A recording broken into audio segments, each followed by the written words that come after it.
Hi everyone, this is Yoko. 皆さんこんにちは、Yoko です。Welcome back to 2 Minute Tuesday. In the last video, we looked at how to use まで for end of duration. In this video, we'll look at how to use まで as by a certain time or before a certain time. Let's get right into it.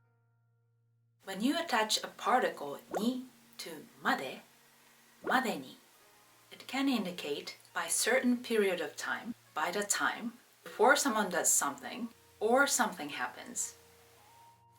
Let's take a look at some examples. 明日までに準備してください. Please prepare by tomorrow.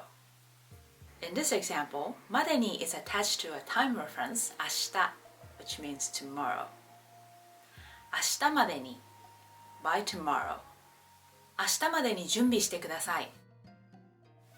Next example, 何時までに学校に行かなければいけませんか? By what time should I be at school? In this example, までに is attached to 何時 what time.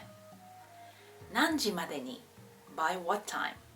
遅くとも9時までには来てください. 遅くとも9時までには来てください. Please be there by 9 o'clock at the latest.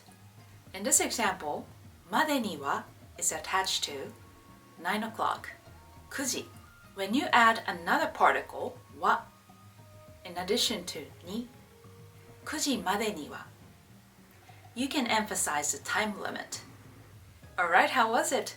Thank you for watching and see you next time. それではまた次回お会いいたしましょう。さよなら。